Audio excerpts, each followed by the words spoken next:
many of us think that philanthropy is a good thing, and so the more money you put behind it, the more good you can do. But I think we have some second thoughts and need to think systematically about what kind of a role philanthropy should play in the democracy. And Rob has done some wonderful thinking for us to help guide our thoughts in that respect. And I think it's increasingly important because we see in the popular news and the popular media all the time people talking about the corrupting influence of big philanthropy, and I wonder if there's any way to redeem it. So hopefully Rob will give us some guidance. After Rob speaks, and I'll provide a short introduction of his qualifications before he starts, we will have a respondent, our very own Les Lenkowski, many of whom doesn't need much introduction. Les Lenkowski is Emeritus Professor of Philanthropic Studies. He's also an important counselor to the school. He's one of the founding figures who helped create the Lilly Family School of Philanthropy and has also served among many prominent positions as the president of the Corporation for National and Community Service. Just to give you a little bit of background about Rob, and he's probably going to tell you a little bit about his initial experiences as a teacher. He is currently Professor of Political Science and also by courtesy of philosophy at the Graduate School of Education at Stanford. He's the director of the Center for Ethics and Society and co-director of the Center on Philanthropy and Civil Society, which publishes the Stanford Social Innovation Review, local at Stanford. He is the author of the book you see in front of you, which is, as many of you have already noticed, available for purchase, and he will be doing some signings afterwards if you'd like your very own copy.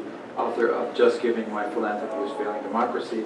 And another important book that is used in some of our classes, Philanthropy and Democratic Societies, History, Institutions, and Values, which he co-edited with Chiara Cardelli and Lucy Brynholz.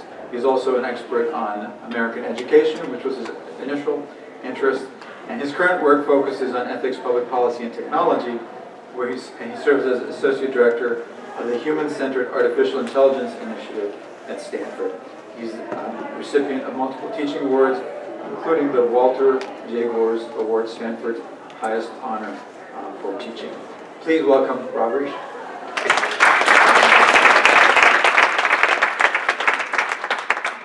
Is this working? Yeah, it is. So I like to move around. I'm not going to stay behind there, and hopefully if you have any trouble hearing me, just raise your hand and let me know. Thank you so much, Amir, and to all of you for coming. It's a real treat to be here in Indianapolis. I've never been here before, and the Lilly School on Philanthropy is the sort of peer institution for the center that I helped to direct at Stanford. I've long known many of the people associated with it, long read much of the work that comes out of it, but I've never been here before, so it's a real honor and privilege finally to come. As well as to be in Indianapolis for the first time. I want to give you a little introduction of some of the ideas in the book and set up what I hope will be a productive debate, discussion, conversation with Les. To help me out just a bit, I know a bunch of you in the room are scholars connected to the Lilly School. For those of you who aren't scholars, can you just raise your hand if you work at a nonprofit or a foundation in the area? And then how many in the room are what I'll just call the best kind of designation, an ordinary citizen, not connected with a nonprofit or a foundation, but just showed up? Well, thank you very much. All right, that helps. So what I want to do, and I've got some slides that I'll show you, is I'll tell you just a bit about how I got into this entire project. Amir already suggested to you my disciplinary orientation or the framework I bring to the project. I'm a philosopher by training. But I have this oddball route to the whole topic in the first place. I will tell you the story about why I even started writing about philanthropy. I was a public school teacher. I went to a graduate school of education to earn my doctoral degree where I studied philosophy and education. I then got a job in a political science department at Stanford, and I was doing what every assistant professor does. I was trying to write articles about the particular topic of my field, things about the purpose of public education and democratic society. And then I was renting an apartment in Palo Alto, where Stanford is, and I'd had my first kids. My older child turned 5 years old. We were ready to pack him off to the public school system. We sent him to the local elementary school in Palo Alto. And on the very first day, that my son went to school. He came home with a whole bunch of leaflets from the school and the school district. Welcome, we're so happy to have you. You've chosen a great school district. There's also a big, shiny, glossy letter that said, we here at Palo Alto School District think that the provision of school funding in California is inadequate to deliver the excellent education that we think students deserve.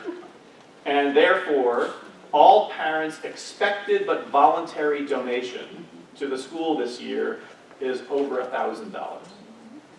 And I was really shocked as a parent. You know, $1,000 is a lot of money. It still is a lot of money for anyone to donate to support your own kid's education. But as a scholar, I put my scholarly hat back on and I thought to myself, what's the likely effect of public schools that are trying to supplement the public funding for education with private charitable dollars? Well, of course, it doesn't take a rocket scientist to see what the likely effect is. Wealthy places like Palo Alto will be able to raise far more money to supplement the public school budget than places like East Palo Alto or Oakland or San Jose. And I was going to set about to collect some data about the phenomenon of private fundraising for public schools, because it seemed to me a paradigmatic example of charity that was not going to combat disadvantage or address poverty, but in fact charity that was going to heap more advantage on already relatively advantaged people. The people in Palo Alto and their kids.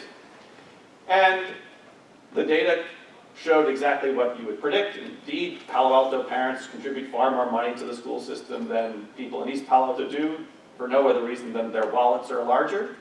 But I discovered something that I wasn't really knowledgeable about, which is that when you make a contribution to the Palo Alto school system, you're giving it not to the school district, not to the school itself, you're giving it to an independently established 501c3 public charity, the Booster Club, the parent-teacher organization with the local school foundation. A whole host of civil society organizations, nonprofits that have arisen around public schools, some of them are now basically just fundraising vehicles for the school. Which means that you get a tax deduction for the charitable contribution you make to support your own kid's education. So I thought, here we have an instance of charity that's already going to be relatively advantaged. And the federal government is subsidizing, or we citizens collectively are subsidizing, the worsening of an inequality, school opportunity, that I thought some agency of the government was responsible for redressing in the first place. And the political scientist in me said, why do we have tax deductions for charitable giving? How old is that? When did that policy come into existence? 501c3? I've heard of that. Public charities, 501c4, social club, 501c6, C7, C12, C25. The tax code, when you begin to look at it, seems Byzantine. It's crazy about the way we define the nonprofit sector. I thought to myself, I have a new project. It's not about private fundraising for public schools. I want to explore where the policy landscape emerged that shapes the charitable sector. Private foundations, that's an interesting thing, a 501c3 community foundation, an operating foundation. We have a really interesting array of laws and policies to structure charitable behavior. And as a political scientist, a political philosopher, that's what I wanted to draw my attention to. That's what I'll try to draw your attention to tonight. So that was my entry into it, was this personal experience as a parent being shocked at being requested by my local public school to give a $1,000 charitable contribution. Here's the structure of the presentation I want to make today. I'll talk no more than 30 minutes. I want to give you these perspectives or frameworks just so you can inhabit a little bit my own head as I thought about the entire topic. As Amir already told you, I will almost certainly come across to any of you in the room who work at a foundation or a nonprofit and who haven't read anything I've written before as, my gosh, this is a sourpuss of a guy. He is really, he's taking what seems to be a good thing, charitable behavior and philanthropic giving, and turning it into something dastardly or corrupt even. And I will indeed try to foreground for you the criticisms I have to make. But there will be, as Amir has promised, a bit of a redemption at the end, and my book tries to offer a framework for thinking about the appropriate role, the salutary role that philanthropy should play in a democratic society. So I'm not all Eeyore, not all sourpuss, but I'm going to give you a bunch of the Eeyore tonight. I'll tell you two stories. I'll focus my attention on foundations in particular. About half of the book, I divide in my attention in the book to looking at the phenomenon of ordinary charitable giving, the kind of giving that you and I do, and then the phenomenon of big philanthropy, which is mainly in the form of people who work at big foundations or the donors who create big foundations. In my presentation, I'm going to focus mainly on big foundations, but if you want to talk about ordinary charity, you can talk about that too. And then the redemption comes in what I'm calling here the discovery argument, and I'll just leave that as a tantalizing thought for you at the moment. What does that mean? All right, so perspective number one. This is a way of offering some praise for my hosts here tonight. Whether or not you've ever studied philanthropy, you will be familiar with the following idea. In universities are structured in ways that have schools and departments, and almost every university has a business school. And the task of the business schools have scholars and students focus on the operation of the for-profit marketplace. And we have now decades worth of scholarship, really good work to understand the dynamic of for-profit marketplace behavior. We also have schools of public policy or political science departments. And so we have decades of scholarly work on the operations of public agencies or democratic institutions. And then you think to yourself, well, where does the work happen in universities that looks at the charitable sector or philanthropic sector, nonprofits and foundations?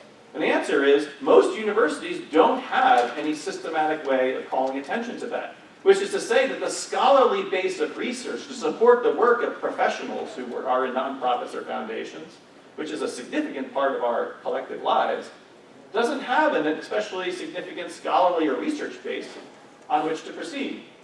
And so one of the things I hope my book can contribute is that it will show a productive way for scholars to examine how it is that philanthropy and charity operates in a democratic setting, in a way in which the Lilly Family School here has already been at work for, how old is the school? I know it's been around before it was a formal school, but 30 years since then. Yeah, 30 years as a center. So, you know, IUPUI has been way ahead of the curve relative to other institutions here, other universities.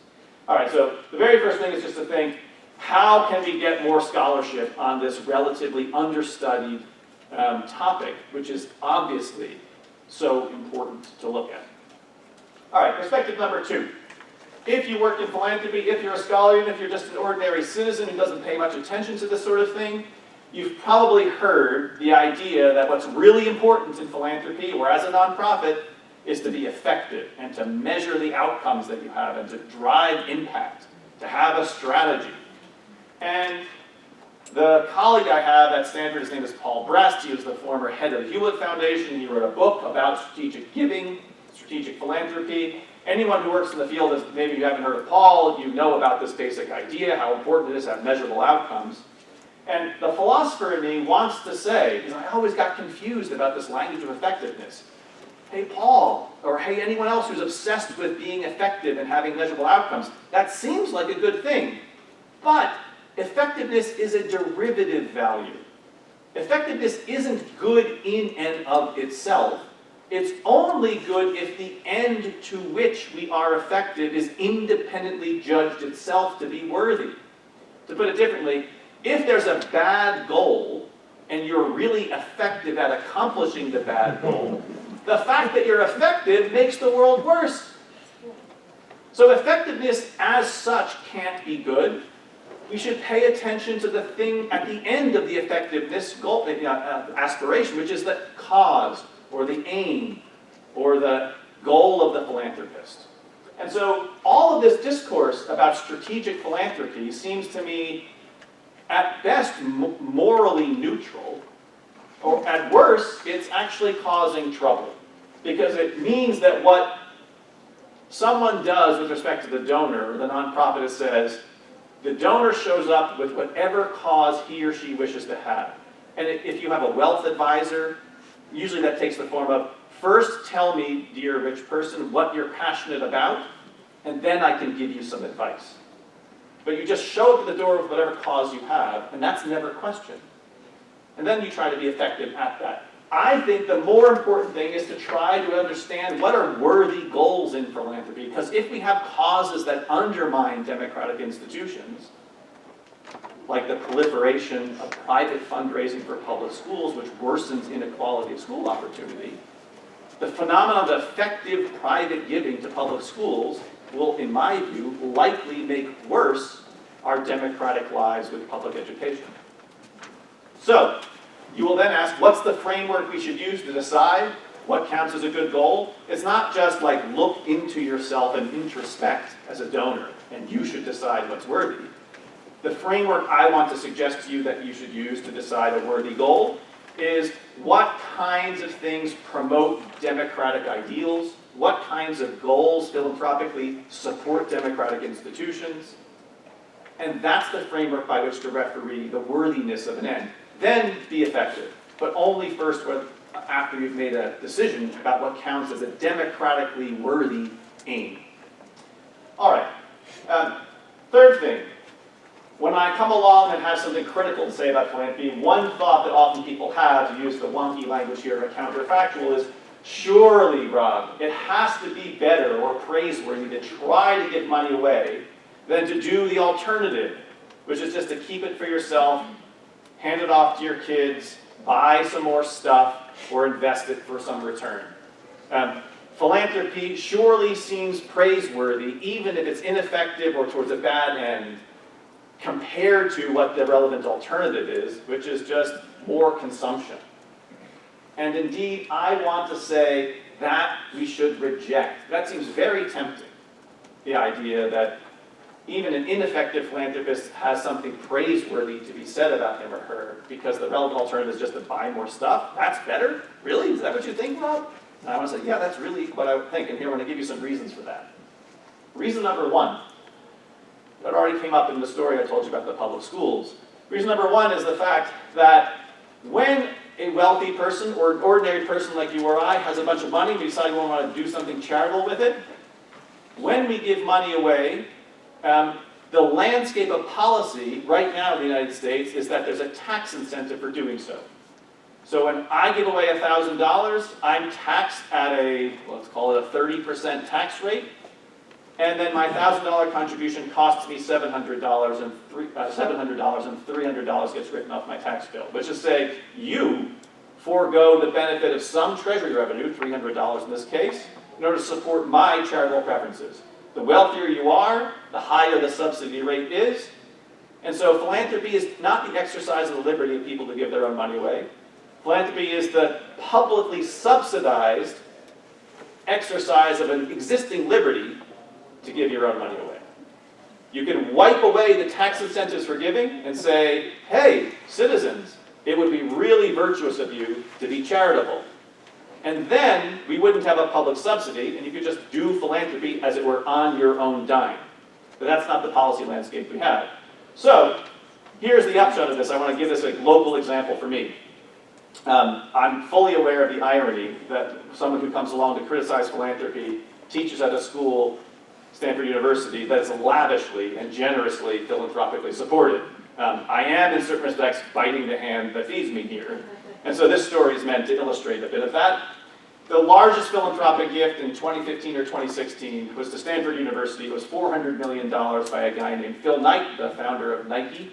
And I think he had gone to Stanford Business School. He gave $400 million to Stanford in order to create what are now called the Knight-Hennessy Fellowships, an attempt by Stanford to create a kind of Rhodes Scholarship for graduate students at Stanford. And there's a guy who writes for an online news outlet called Vox.com. Maybe some of you read it. The reporter's name is Dylan Matthews. And every time that someone writes a check to a university for many tens of millions of dollars, Dylan Matthews writes an article that says, for the love of God, people, stop giving money to Stanford, Harvard, Yale, Princeton, etc. Lavishly endowed places to add $400 million more to the coffer with $25 billion already in the bank or whatever it is at Stanford. And then he wrote this following about Phil Knight. He said, I'm skeptical of the social benefit that's going to come from 75 Rhodes-like scholars at Stanford University at the price tag of $400 million.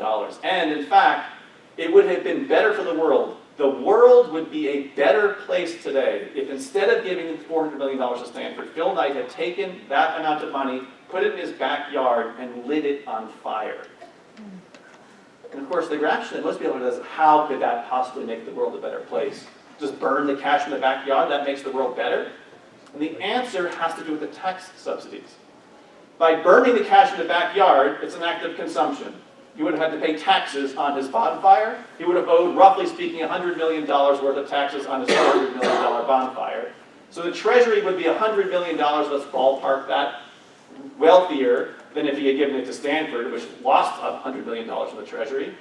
And by Dylan Matthews' lights, what would make the world a better place? The small amount of benefit, fractionally speaking, that you and I would get from the Treasury being $100 million richer, and then the distributions made by Congress, or $400 million to fund 75 Rhodes-like scholars at Stanford University for people whose life trajectory was already looking pretty good. By Dylan Matthews' lights, it's better for the world to have the tax collection. That's one reason why you reject this counterfactual. If you just do consumption, you pay ordinary taxes on it. And in some cases, that might make the world a better place than doing something philanthropic. Second reason, even if you wiped away the tax incentives and said, all right, let's get out of the business of publicly subsidizing the giving preferences of wealthy people in particular. Let's just make it philanthropy on your own dime, just the exercise of liberty to do what they want with their own money. Well, in the case of big philanthropy, in the case of especially wealthy people, big philanthropy is, for me, by definition, I don't mean anything controversial, it's not an interpretation, I just mean definitionally, big philanthropy is by definition the activity of wealthy people. You don't get to be a big philanthropist in terms of money unless you have a lot of it. You don't create a private foundation, a family foundation, unless you have a lot of money. And big philanthropy represents the direction of private resources to some public-facing aim. It's an attempt of wealthy people to give some shape and influence to our collective civic spaces. Which is to say, big philanthropy is an exercise of power by the wealthy to use their private resources to have some public influence. Anywhere in a democratic society that power is exercised, it deserves our scrutiny, not our automatic praise. Therefore, big philanthropists deserve our scrutiny, not our automatic praise. When we scrutinize the generous acts of wealthy people to use their money for philanthropic purposes, there might be times where we end up praising them because they're helping to support democracy.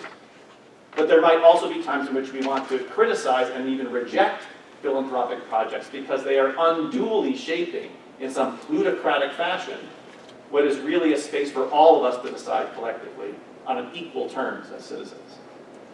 So that's why I want to get rid of this counterfactual. You'll hear a bit more of the stories I want to tell about big philanthropy, about this very reason. Final thing, this is a bit of a wonky view here too. I want to offer you a political philosophy, a political theory of philanthropy.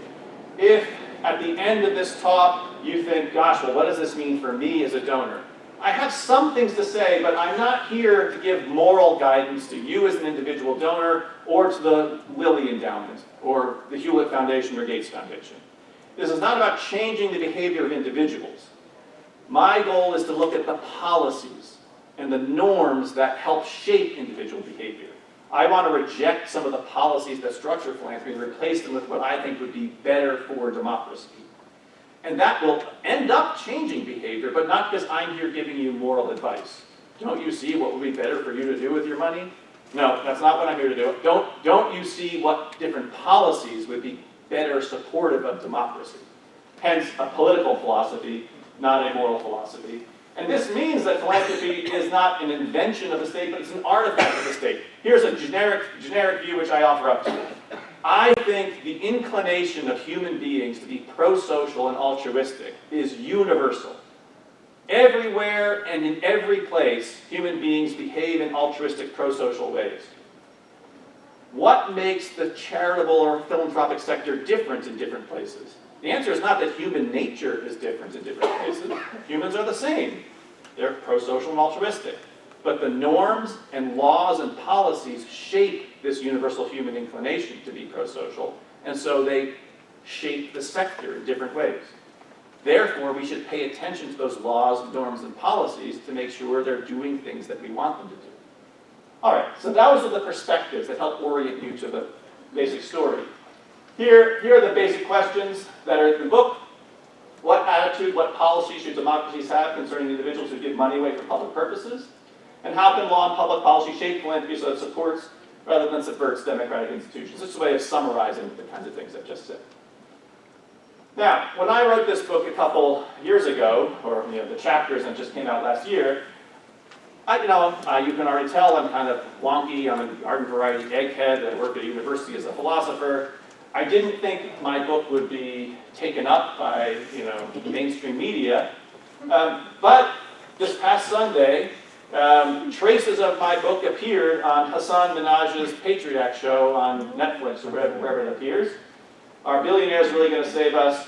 And we also interviewed this guy, some of you may know, Anand Giridharadas, who has a book called Winners Take All, a real polemic about the pretensions of billionaires. And lo and behold, I think that criticism of philanthropy is now entering the cultural mainstream in a way which I didn't anticipate. So I just put that up there to suggest that the wonkiness maybe even is having a general effect. I don't know. I'll let you decide that. All right, 2 stories. First, I'll tell you a story about the creation of the private foundation. Not the creation of any private foundation, the creation of the form of a private foundation, the very legal permission to create a family foundation, a private entity. You might not know who that person is just by looking at him. Any philanthropy scholar will. That's John D. Rockefeller, the wealthiest person in the world 100 years ago. And Rockefeller was so wealthy that he wanted to do something that no one had done before. He had the permission already to create a charitable trust, which was a long-standing sort of legal permission for people to create. And you would create them by going to the legislature in your state. He lived in New York, so he thought the idea of going off to create a Rockefeller trust or a foundation in New York was what he wanted to do. But he was so wealthy, the provisions of trusts and states often specified that the beneficiaries of the trust have to be the people in the state. So Rockefeller could have created a charitable trust, but he had so much money, it seemed implausible to him that he could distribute it wisely just to people who lived in New York. So he decided to go off to Congress, US Congress, and ask Congress to pass a bill that would legally authorize the creation of the Rockefeller Foundation with a very general mission and a global, national, and local scope of operation. And over the course of several years in Congress debated whether or not it should authorize the creation of the Rockefeller Foundation. And ultimately, after several years of trying, they rejected Rockefeller's request. The kinds of things that were said about Rockefeller were kind of remarkable. And when I started doing the research for this, the words that were used in newspapers about John D. Rockefeller's aspirations to be a philanthropist shocked me. People said of him that this was nothing more than an attempt to incorporate Mr. Rockefeller himself. That was the sitting president of the United States commenting on Mr. Rockefeller's bill. People in Congress said the head of the American Federation of Labor, Samuel Gompers, Rockefeller was a bit of a union buster in his money-making enterprise.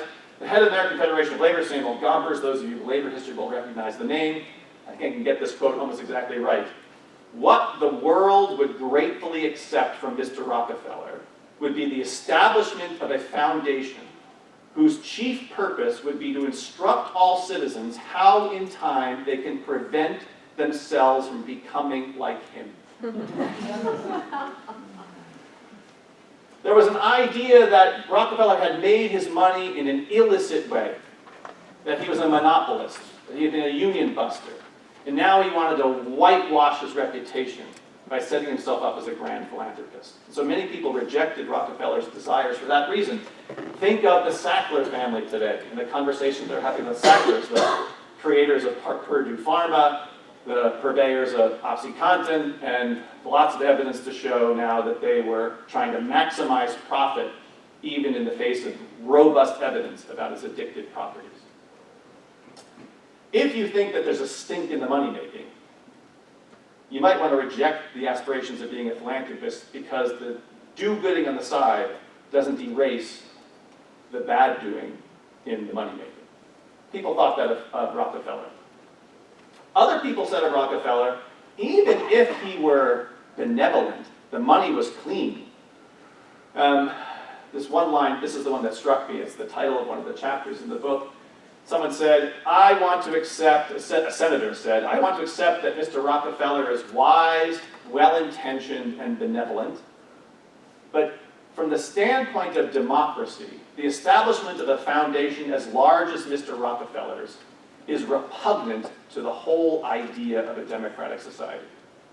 Repugnant to the whole idea of a democratic society. Why? Well, because it's a plutocratic element in a democratic setting. Wealthy people getting to set the terms of civil society against the interests of all of us as citizens. The Lilly family helping to shape the civic fabric of a city in which our voices are not all equal. I don't know much about the Lilly family. I'm perhaps dangerous ground in commenting on them here. Maybe they're generous, benevolent, and wise, but they're still a plutocratic element. That's the essential point to keep in mind. So that was what happened 100 years ago, and when I was writing this, I thought, how do we treat philanthropists today? We put them on the cover of Time magazine as the person of the year. We celebrate them when they create CZI, or they announce a $2 billion donation to homeless up in Seattle. We lionize them, and we offer them our most glamorous status as donors, and we think that they're civic heroes. We very rarely, although the moment is now perhaps just arriving, direct our critical scrutiny and attention to their projects, and we're too often in a position of sort of default praise. If I wanted to be, I think, a little bit cynical, I'd say in the 1990s and early 2000s, the United States reached a point in time in which the following was commonplace. The wealthiest people among us sought to diminish their tax bill as low as it could go legally. Then they complained about a dysfunctional, ineffective government and said, I, as a donor, can produce public goods in a much better way. And so they set up a private foundation and take a further tax deduction for doing so, and then start distributing their preferred public goods amongst us, and they ask the rest of us to bend over in gratitude to them for the entire series of events. That's not a healthy form of democracy. That's a dysfunctional form of democracy itself. This is what we should try to get away from. We should begin to direct scrutiny at the projects of our big donors in order to make sure that they're compatible with our democratic aspirations. This began to happen in France when Notre Dame burned down. There was a whole philanthropic response to try to restore the cathedral, and lots of people thought, well, where are all these people with all kinds of other social problems? There were commentaries about, would it be the Arnaud spire on Notre Dame, or like the David Rubenstein entry at the Washington Monument. Patriotic philanthropists, in a certain respect, who are looking to affix their names to our civic monuments. All right, second story. This is a short one. There's a little caricature of George Soros. When Soros did what most people do at the wealthy, and they want to set up a foundation, in his case it was the Open Society Institutes, he decided he was going to hire a bunch of staff. Like any philanthropist, before you go public, you have a staff, you decide what your causes are, your program areas. And so at the last meeting, before Soros was going to announce his philanthropic projects to the public, he's meeting with his staff, and there's some disagreement in the room about what the final program areas should be. And this investigative journalist named Mark Dowie was hanging out with the people in the room, and he reports the following in this book he published about 15, 20 years ago. Disagreement about what the final program areas are, and so George Soros is getting irritated, and he pounds his fist on the table, and he said, well, God damn it, at the end of the day, this is my money, so we're going to do this my way. And a junior program officer in the room raises his hand and says, actually, Mr. Soros, about 40% of the money in the Open Society Institute would have been in the US Treasury if you hadn't directed it here. So I think that other people should have a say, too. He was fired the next week. But you get the point.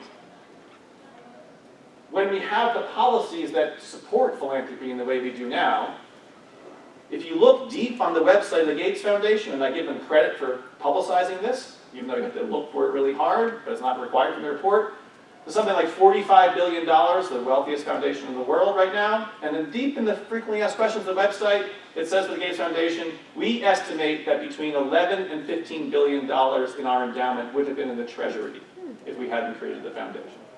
$11 to $15 billion is a lot of money. Collectively, every single year, the Treasury foregoes about $60 billion to subsidize our collective philanthropy. Philanthropy is not the exercise of liberty, of the donor to do what he or she wants. It's the publicly subsidized exercise of a liberty that people already possess and that they could exercise as they wished with no public subsidy at all. So, we have a private foundation. Congress rejected Rockefeller. He skulked back to New York State. They allowed him to create the foundation on the terms that he wanted, and was born the current form of the private foundation. I'm going to be very brief here and get to the redemption very quickly because I want to hear from Les and his criticisms and discussions and ideas. But I'm going to suggest to you that foundations, big foundations, the private foundation is the oddest or most idiosyncratic corporate form we have in the country today. Because it has the following 5 features. Foundations are wholly unaccountable corporate entities. Here's why. Think about what happens if you create a for-profit company. You have some investors who are looking to see that they get a return on their investment over a relatively short time horizon. You have competitors who are trying to put you out of business. And you have consumers who, if you fail to please them and they don't buy anything, you'll go out of business as well. There's an inner accountability logic in the marketplace in which you have to perform, and if you're not performing, you will no longer survive. Now, think about that in the marketplace of foundations. The Lilly Endowment can't put the Gates Foundation out of business. There's no competition between foundations that could ever drive anyone out of existence. The initial investor is the person who created the foundation, so there's no external pressure from your investor.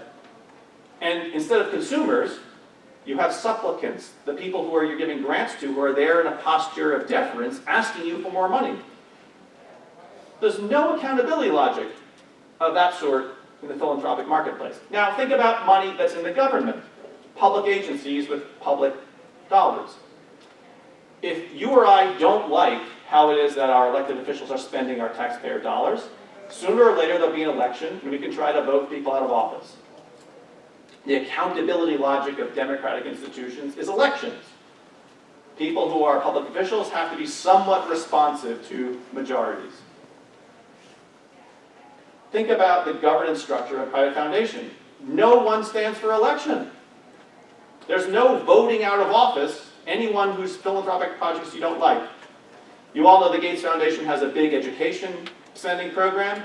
If you happen to disagree with what the Gates Foundation's education policies or philanthropic projects were, what can you do? You can't vote Bill Gates out of office. Therefore, people who criticize Gates call him the nation's unelected school superintendent. And there's something to that. You can throw stones at the building, you can write an op-ed in the newspaper, you can make yourself heard that way.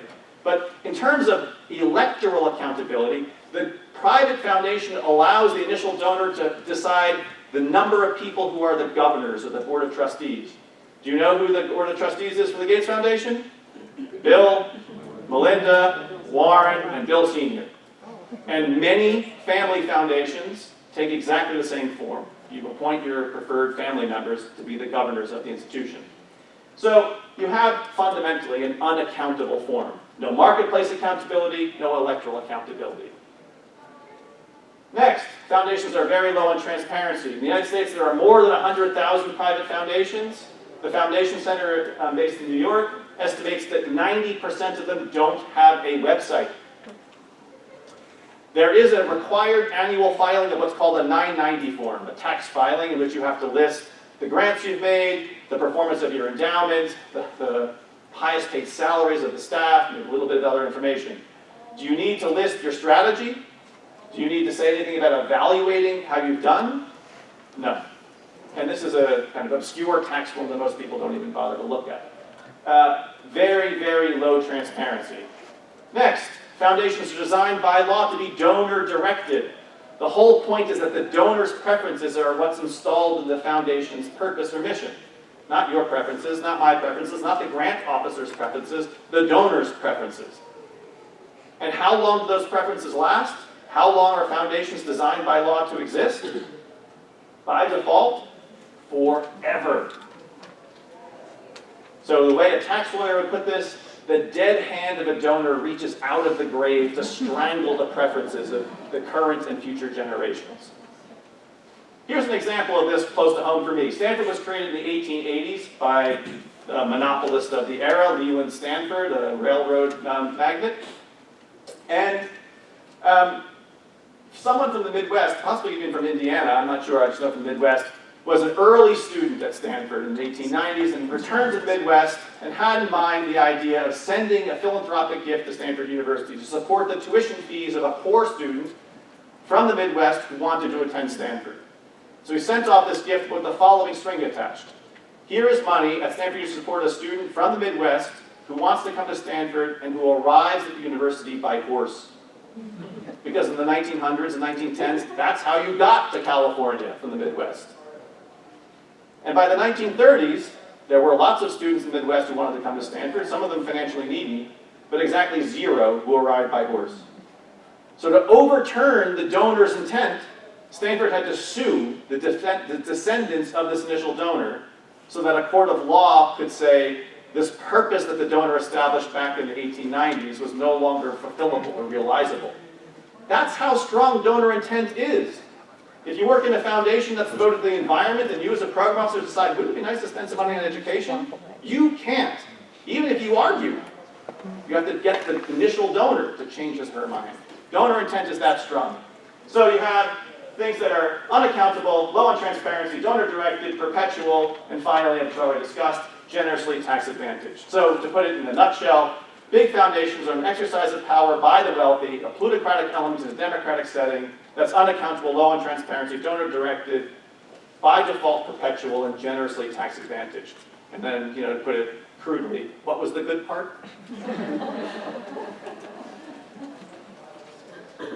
Are foundations just a misplaced plutocratic voice in a democratic setting? The answer is no. We can redeem the activity of foundations, but only if they operate in a certain way. And here's where I'll end and turn the floor over to Les. What I want to suggest to you is that the very unaccountability of foundations can be turned from what seems to be a vice into a type of democratic virtue, but only if foundations operate in a certain way. And the idea here is that big philanthropy can serve as what I'll call an extra-governmental mechanism discovery. Every successful democracy needs to be good at solving social problems. And if you have the marketplace, you're always going to be harnessed to short time horizons. If you work in government, you also have short time horizons because elections come around. You can't take a 20-year bet with public spending and have no prospect of success. You won't get reelected. Where can we do social problem solving that's risk-taking and experimental and innovative, where there's no consequence for failing? Big philanthropy. So philanthropy can be long time horizon, innovative, and social problem solving. So lesson, if as a donor, you're giving money away to a nonprofit to be experimental or innovative, but you tell the donor, I want some impact measurable results in 9 months, or else you won't get the renewable grant. You have just undermined the very thing you were distinctively able to do, which is long time horizon experimentation. I'll end just by saying there's one other policy consequence. I'm for long time horizons in philanthropy, but not for perpetuity. That's too long of a time horizon. So I think we should change the law to make all foundations spend down so that the dead don't have power over the living, and that foundations operate in this long time horizon mechanism. Thanks a lot.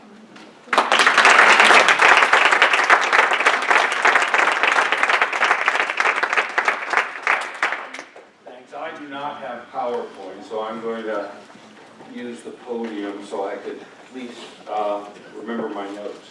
My age, any aid is a helpful aid. Well, thank you all for being here, and thank Rob Reich as well for joining us. I know what a difficult travel it is, especially in winter. Rob by horse.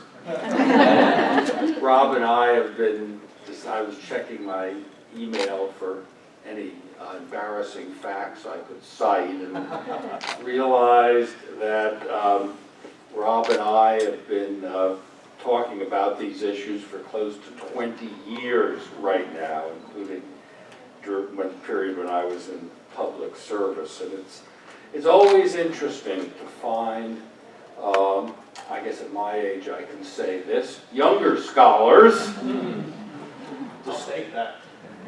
discovering things that have actually been around for quite some time.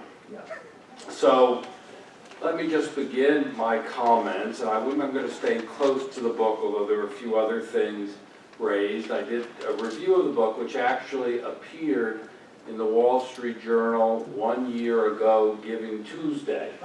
It was the Wall Street Journal's contribution to Giving Tuesday. It's out there. You can get it for free. I'll even sign it.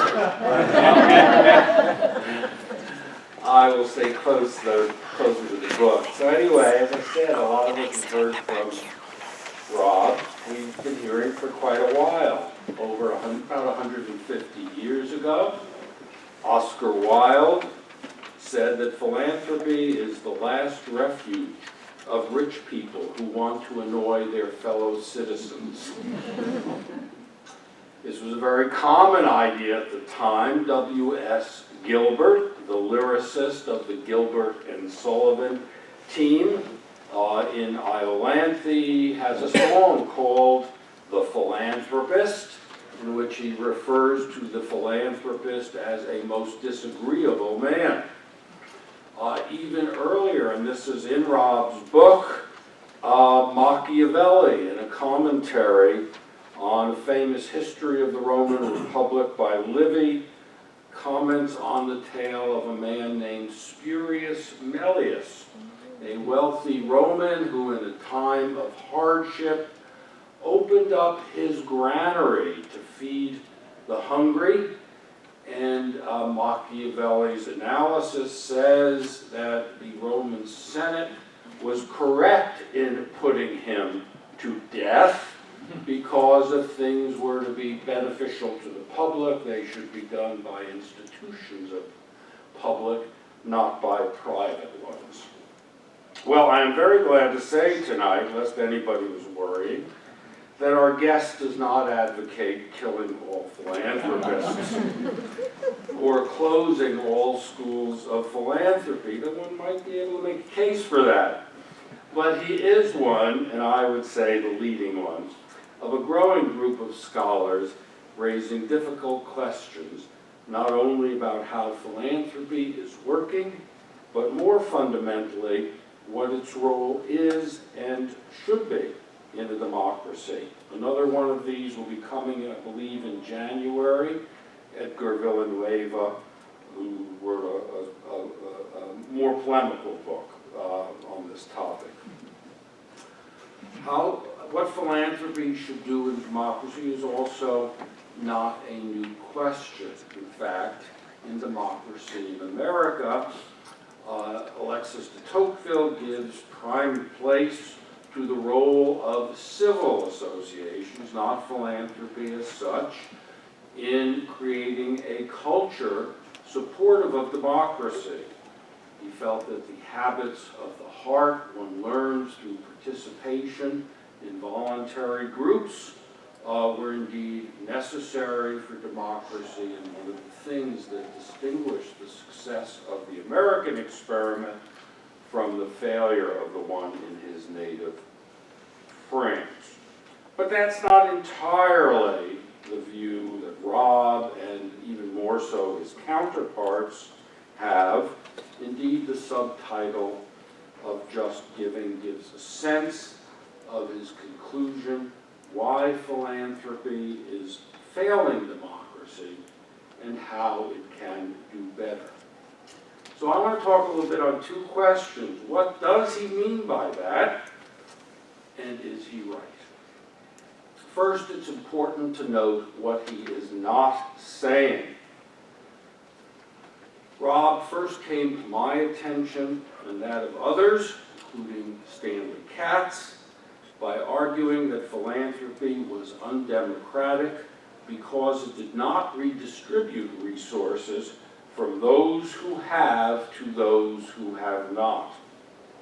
But while he may still think that is the case in some way, he does not rest his analysis in Just Giving on where the money goes, but rather where it comes from.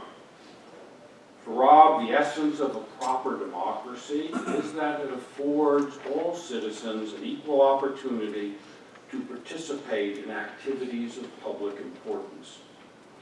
As currently practiced, philanthropy seems at odds with that ideal, and not only because it allows those with more resources of time or money to have greater influence, More importantly, he argues public policies aimed at encouraging philanthropy, as he's just said, actually reinforce this bias rather than offsetting it or trying to put it to the best possible uses. A more just form of giving would be rooted in policies that leveled the playing field among donors or caused them to use their resources in ways unambiguously beneficial to the public as a whole. As he's just sketched out, two policies give him particular concern. The first is the tax deductibility of charitable giving. Leaving aside for the moment the effects of recent tax law changes, Rob argues, and almost every economist would agree, that wealthier donors get greater benefits from this deduction than less wealthy donors do. In other words, as a result of the tax savings they enjoy, the price of their gifts is lower than it would be for less wealthy donors giving the same amount. The second concern is that the provision of the tax laws that enables very wealthy people to sequester their assets in self-governing foundations that can operate indefinitely. To Rob, this is troubling because it enables some citizens, those with the wealth to create foundations, to influence public activities long after their deaths, despite what living citizens in a democracy might want to do. I find neither of these concerns as troubling as Rob seems to. The greater benefits wealthy donors reap from tax deductions is entirely a function of the progressive tax system we have at the federal level and in many of our states. If instead all taxpayers paid income taxes at the same rate as we do in Indiana, the price of giving for both wealthy and less wealthy donors would decline by the same amount for the same sized gift. As for foundations, the debate over perpetuity, as it is known, or donor intent, has a long history. But today's donors are not likely to be around for a generation or two, let alone in perpetuity, and their wishes may or may not command the loyalty of their successor trustees, or even and especially the professional staffs who actually do the heavy lifting at big foundations. More than a few people with the wealth to set up foundations are more concerned that their creations will not adhere to their philanthropic intentions than that they would bind future generations to the priorities of the past. Do you mean to be cycling through my No, I do not. Let me see if I can get this done.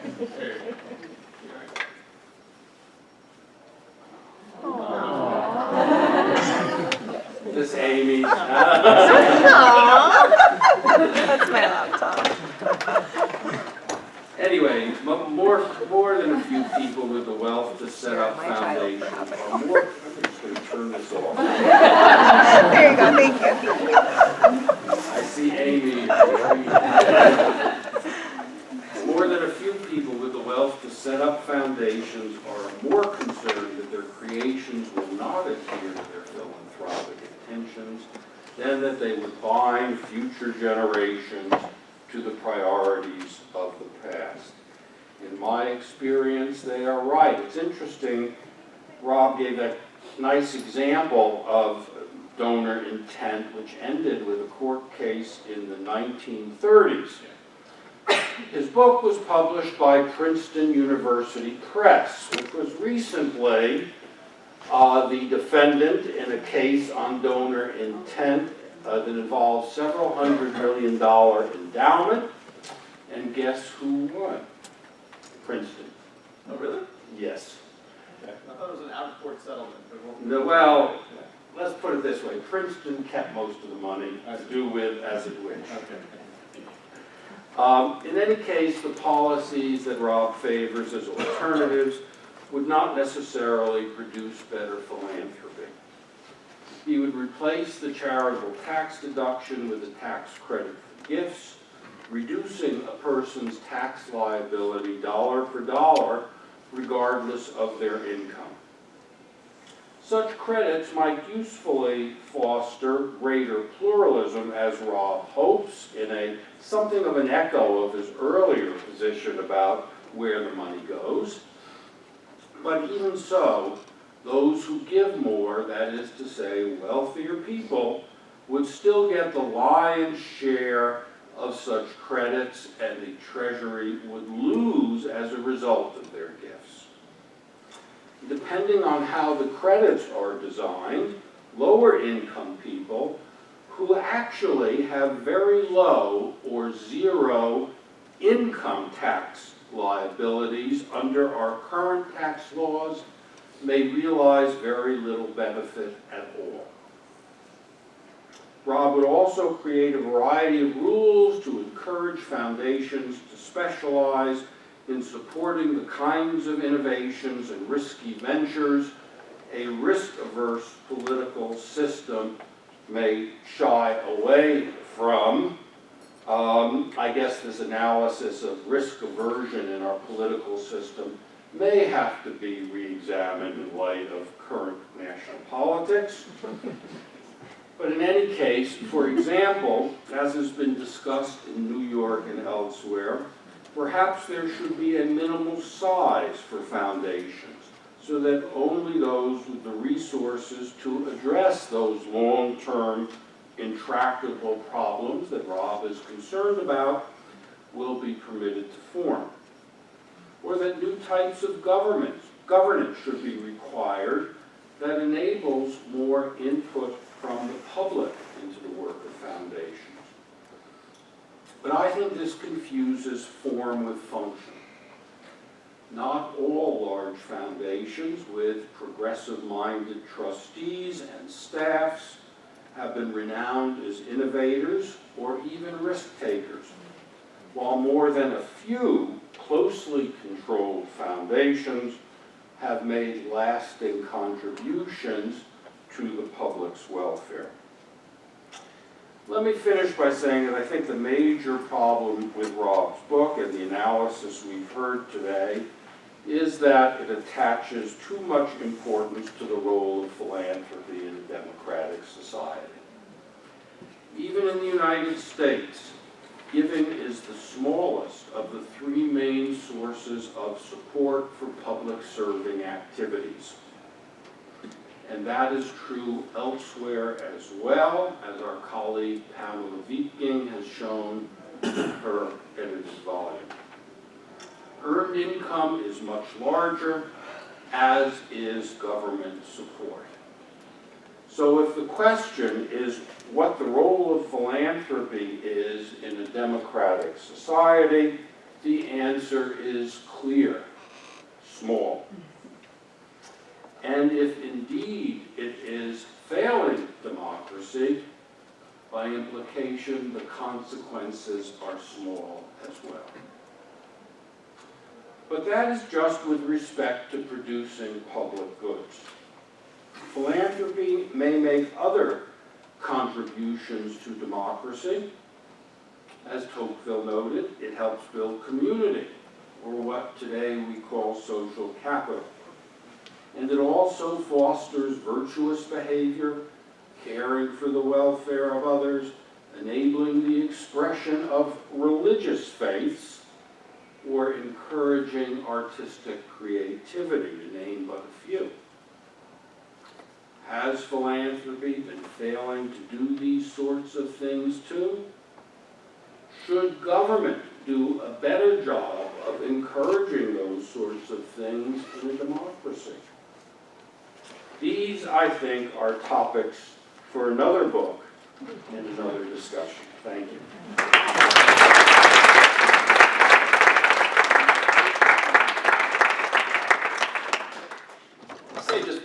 two quick sentences. Thank you very much. We can get into a very wonky discussion about the tax instrument, the tax deduction, the tax credit, et cetera, I just want to insist that though it's logically true that the disproportionate benefit that wealthy people get from donating is a current, necessary, mathematical consequence of a progressive tax structure in the first place, we don't need to have the tax instrument of a deduction. We could decouple the necessary consequence of that from the progressive tax code by choosing a tax credit or something else. So that's what I'm in favor of. And we could have a discussion about philanthropy small or large by contrast to marketplace assets and public assets. You're certainly correct. But even if philanthropy were small, we still want an answer to those two fundamental questions I put on the board before. Even in its relative small stature, how should a democratic society think about the status or standing of a donor to use private resources for some public-facing influence? That question still remains. Should we do questions? Yeah, we'll open it up to questions if anyone has any. I'd love to hear questions for me or for Les. And should I give people a microphone? How should we do this? This on? Hi, I'm an economist, so when you look at how does philanthropy serve democracy, I think you're looking too narrowly, but that's not where I would have my comment.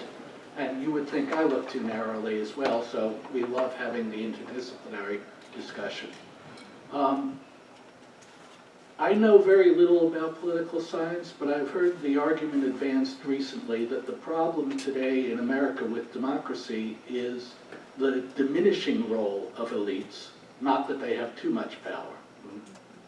And so I was wondering if you would comment on whether democracy flourishes without elites having outsized influence. Yeah, terrific. It's a really important question, and just in case it would be helpful to have a little anecdote to amplify, in a certain respect, your point. As I said, I'm a political philosopher, and I live in the political science department surrounded by people who are social scientists, empiricists, data collectors, basically. You know, in the wake of the 2016 election, the empirically minded people, especially in American politics, almost none of whom predicted the outcome of the election, even though there's extraordinary amounts of data, were humbled and embarrassed. And political philosophers had a temporary assertion of their status, which has long been second-rate amongst an empirical group, because the history of thinking about democracy, all the way back to the ancient Greeks, it has often given people reason to be wary of mob rule, or democracy in a certain pure form is a degenerate form of political organization, because there's a need for elite filters so that the majoritarian's temporary preferences that are in fact bad for the world or oppressive of minorities don't get free rein. In any case, that's just to say the problem today in the United States and elsewhere might be the diminishing role of elites rather than their overweening influence. So my quick story is, number one, my book is not about the problems of democracy writ large. It's about the interaction between philanthropy and democracy. But even if we were just to fixate for a moment on elite voices within philanthropy, which are by extension playing a role in democracy, my book is not anti-elite, so to speak, but how to get the elites to act in such a way as to serve rather than to worsen democratic institutions. And so, again, I haven't called for the eradication of philanthropists, let's kill them all, Roman Senate style from Machiavelli. I've called for what you could call, how can policies and norms successfully domesticate plutocratic elements to serve rather than subvert democratic institutions? Mine is a domestication project, so that elites interact productively with democracy, not recede from the scene. On immigration, we've been too domesticated, but I accept the argument. Of course. Yeah. I just want to quickly on this. I tend to think this elitism, populism is the other part of it, divide is greatly exaggerated. I want to recommend to you all a very recent book. I'm waiting on my editor, the Wall Street Journal, to give me the green light to review it. It's a book by a man named Joel Stein. It is called In Defense of Elitism. It is not only a very sophisticated social analysis, but Stein is best known as a humor writer, so it is funny too. And it really, I think, complexifies this question, elites diminishing, not who's an elite, etc. Oh, you got it? I'm glad I have a microphone because I don't have a teacher voice. So thanks so much for being here. One thing that I want to take on to this question, and it's about the word elite itself a little bit. I was thinking while you were talking, and I found this while I was reading Anand Giridharadas' book as well. It's like, what is the cutoff when somebody is elite, right? Because I'm a major gift officer. I meet a lot of people who were lawyers for ExxonMobil, for example. Obviously very wealthy people, but not wealthy enough to make Bill Gates kind of transformational gifts. What point do you start to worry about undue influence? What point do you start to worry about where it is, failing democracy? Is it the people that I meet with that make $50,000 gifts, or is it really at like $1 billion where you make the cutoff? Yeah, well, really important question, and a question that's not a theoretical question, by which I mean I can't tell you a whole bunch of principles that will deliver us the precise cutoff line for when elites exercise undue influence. But if I were pressed to do a little bit of hand-waving estimation, I endorse what Les described in the book as, instead of putting a cap on the size of the foundation, I think there should be a floor that you have to meet to establish one. And that floor is something like $20 million. If you have less than $20 million, you won't have sufficient resources in the foundation to do the real work of experimentation and social problem solving, this discovery argument. And instead, just put your money, if you prefer, in a donor-advised fund, or write some checks from your back pocket and continue to do charity, but you're not going to be in the business of experimentation. So one implication of this is you become an elite when you create a foundation. That's where you have the capacity for real influence. And if you run a foundation and you give most of your money to the soup kitchen, which is not experimental, not innovative at all, but indeed meets a need, you don't need the foundation entity to do that work. Just write a check from your back pocket in which you can fund the same operation.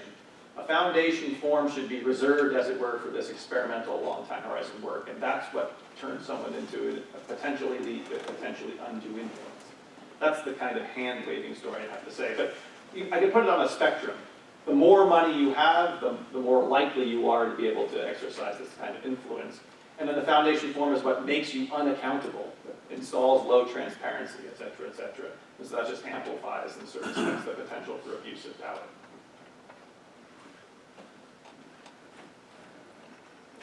Thank you for your comments. A number of students and former students in the room of mine are not surprised. They've just listened to some of this yesterday. But I have one comment and a question, because your comment on the first slide about, there isn't really a place that we study this type of work. There's a whole body of scholarship about the nonprofit sector. Yes.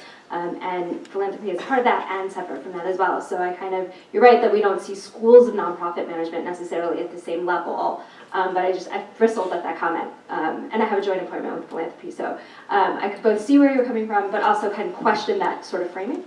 But along those lines, I think it's one thing to say that it should be, we can't just look at effectiveness, right? We've got to look at to what ends.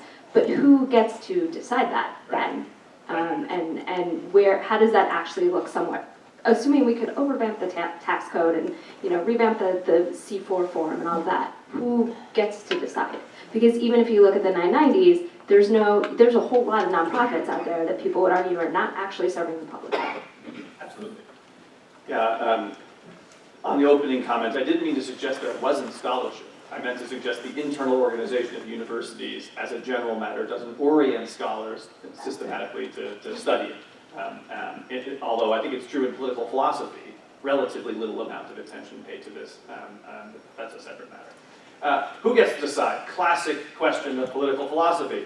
There might be power. We might want to try to channel it in a certain way, but who gets to decide? And in nonprofit and civil society organizations, I think the best answer to think about that is we want pluralism and diverse views of citizens one by one.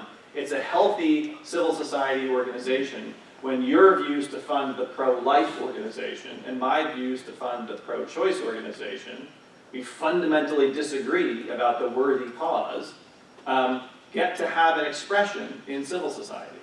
Then the question is, how does it filter up to become actual policy? And then the relevant question there to me is a kind of familiar one to a democratic society, which is, if I happen to have $10 billion and you happen to have $100,000, I can use my greater wealth to try to bring about my preferred political outcomes, which then are a function more of my wallet than of my argument. And who gets to decide? The answer in a democratic society is, ideally on equal terms as citizens, having equal opportunity to influence public affairs, we decide collectively. That doesn't mean democracies deliver the best answer or best outcomes. It delivers a temporary resolution of competing interests in which next election we get to fight again. That's what recommends democracy. To put this differently, in case there's anyone from a business school here, I often had this argument with people in business schools. Democracies are so inefficient. They produce such lousy outcomes. What makes democracies a good form of political organization? Let the smart, wiser sector deliver the outcomes. And the answer is, you have misunderstood what democracies are good for. If you look for optimal policy arrangements and optimal outcomes, you've misunderstood democracy. Democracy is good for resilience and stability and making less likely disastrous outcomes, not for bringing about optimally good outcomes. Every benevolent autocratic regime has to undergo regime change when someone dies, and that's when they're unbelievably fragile. Democracies muddle through and have a longevity that we don't see with authoritarian regimes. Again, I want to be quick since I know you'd rather question Rob than me. But of course, this whole model of democracy is under a lot of challenge. The so-called Chinese model, which, I mean, you've been to China, I've been to China, and soon later you hear from often very intelligent scholars that, well, this American model of democracy may be good for you guys, but we need something. Usually winds up looking more like Singapore. And there are others, I think Yasha Monk has been talking about this, and others who are basically saying this whole notion of pluralism, see what it's gotten us. Yeah.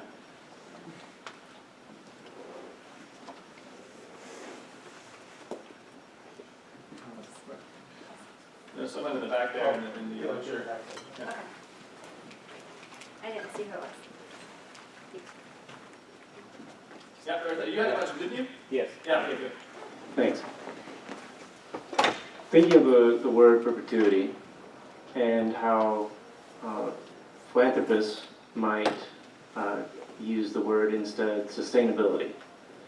And so as we consider democracy and its setup, it is set up to work in perpetuity, but change in perpetuity. Yeah.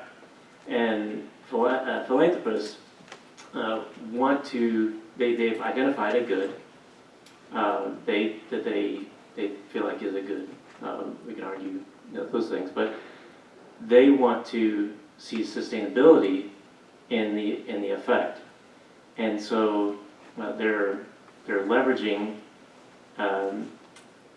a system that would allow their sustainability in perpetuity, similar to democracy, and along with that, they might see that if their $100 million, rather than burning it and still paying into it, might go to waste or not last in the effect that they see it might have in the hands of the government. Right. So how should we view that? How should we talk to philanthropists who say, I'm not necessarily trying to have power, I'm trying to make sure that the good continues? Yep. Yeah, I think an example of what you have in mind, but tell me if you disagree with this.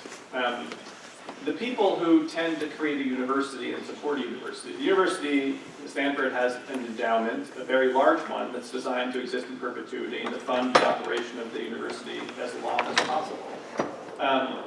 Why, if I'm against perpetuity for foundations, do I think that perpetual endowments for universities might work? And I think it goes something along your lines. The idea is to sustain the university over the long haul, so it's not dependent upon external resources always coming in through tuition or other means, and you have this stable source of revenue in an endowment. I like that idea quite a lot, and I would be willing to, as it were, ratchet back my criticisms of perpetuity if there were requirements for very general missions rather than the donor discretion to install a narrow mission. So one reason why the Rockefeller Foundation or the Ford Foundation or other large foundations today, they can reinvent themselves over time because under the heading, was the Rockefeller Foundation's mission something like to promote the well-being of mankind throughout the world. Well, that basically is a license to do whatever you want with the philanthropic assets. In other words, you can interpret it for the current generation's most pressing needs as you wish. But if you attach a string to it, which is legally permissible to say this is only for people who come to the university on a horse, that becomes the restriction of willing people to reinterpret a worthy mission sustainably that the current generation can't overturn. So I will happily adopt your language of sustainability over very long time horizons if you would reciprocally agree to impose very general missions on philanthropic projects. So last question, if I may. So maybe a little bit about ordinary philanthropy. One of the themes is with the decline in giving by the number of households in the United States is some people say they're afraid for the future of democracy for some of the reasons that Les brought up, because expressing generosity is not only a way of learning about democracy, but in some ways expressing philanthropy is a thicker or deeper form of citizenship of crafting your community around you. So in your view, if all these people who are not giving, ordinary citizens, are diverting their attention to advocacy and trying to unelect or elect their favorite person in an increasingly populist situation, then we shouldn't be worried about the decline, or should we? I don't know, even if you had 100% participation rate in elections, I would worry about the decline of ordinary people engaging in philanthropic or charitable behavior, whether it's donating money or volunteering. Because, for the reasons I presume you think as well, even with 100% participation in politics, it's a good thing for democracy to have this highly participatory civic space, both in terms of ordinary charity and in terms of volunteering, actually showing up in associational life for all the familiar kind of, small d democratic ideas. And in an age, as Les has written about, and many people here at the School of Philanthropy as well, which we have a civil society that depends increasingly on especially wealthy donors, and the ordinary donor either is participating less or sometimes not at all. That's something to worry about for the health of civil society, and then by extension the health of democracy, fully independent of voting rates. Any last word? Well, I think I agree that participation in its own right is very important, and it is declining. I think, though, we really need to keep in mind the larger picture. I've got a piece awaiting publication in the Chronicle, and the School of Philanthropy's own research shows that over half of all households are still donating to charity. It's been declining since 2000, but that's a 20-year period. It's not something to be unconcerned about, but you could be overly concerned as well. And then when you factor in a lot of the other changes in population in the United States, it may very well be that the problem has to do much more fundamental with philanthropy or voting. I believe it was a UN agency maybe that released a study about the birth dearth, as we once called it in the United States, which continues to, births per family continue to decline. The one thing I could predict is this will continue the decline in volunteer rates. A lot of people get involved volunteering and then giving as a result of having children and the things children are involved. So these are larger problems. Great. Well, please join me in thanking Rob and Les.